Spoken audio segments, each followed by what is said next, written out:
Police अधीक्षक कार्यालय, जिल्हा विशेष शाखा सातारा।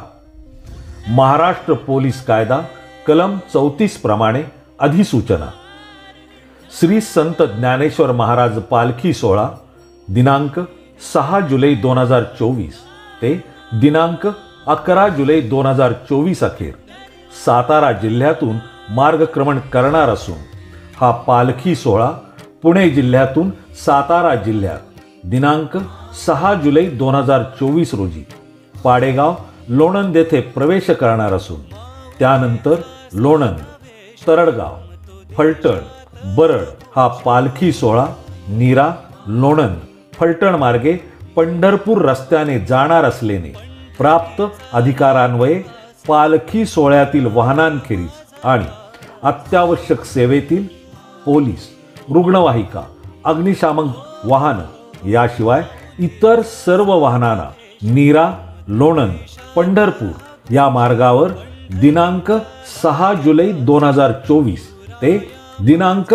11 जुलै 2024 या कालावधीत पुढील प्रमाणे प्रवेश करण्यास मनाई करीत आहेत।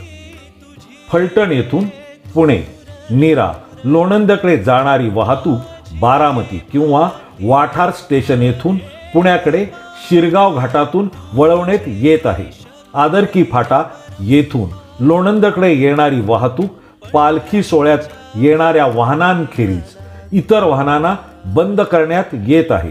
लोणंद येथून फलटणकडे जाणारी वाहतूक आदरकी मार्गे फलटणकडे वळवण्यात येत आहे। फलटण ते लोणंद या मार्गावरील वाहतूक पूर्णपणे बंद करण्यात येत आहे। फलटण ते नातेपुते यातून जाणारी वाहतूक पूर्णपणे बंद करण्यात येत आहे। नातेपुतेकडून पुणे बाजूकडे जाणारी वाहतूक माळशिरस, अकलूज येथून बारामती मार्गे पुण्याकडे वळवण्यात येत आहे। नातेपुतेकडून फलटण मार्गे साताऱ्याकडे जाणारी वाहतूक शिंगणापूर, तिकाटणे मार्गे दहिवडी, सातारा अशी वळवण्यात येत आहे। नातेपुतेकडून पुण्याकडे जाणारी वाहतूक नातेपुते, दहिगाव, जांब, बारामती मार्गे पुण्याकडे वळवण्यात येत आहे। नातेपुते, वाई, वाठारकडे जाणारी वाहतूक शिंगणापूर, तिकाटणे, शिंगणापूर, जावली, कोळकी, झिरपवाडी, विंचुर्णी, ढवळपाटी, वाठार फाटा मार्गे वळवण्यात येत आहे। यावेळी वाहतुकीची कोंडी निर्माण होऊ नये म्हणून पालखीतील वाहने फलटण ते पंढरपूर रोडने बरडकडे जाण्याऐवजी फलटण, दहिवडी चौक, कोळकी, शिंगणापूर, तिकाटणे, वडले, पिंपरद, बरड अशी वळवण्यात येत आहे। पालखी सोहळा दरम्यान पालखी मार्गावरील पालखी सोहळ्यातील वाहनांखेरीज इतर सर्व वाहने पर्यायी मार्गाने ये जा करतील याची वाहनधारकांनी नोंद घ्यावी।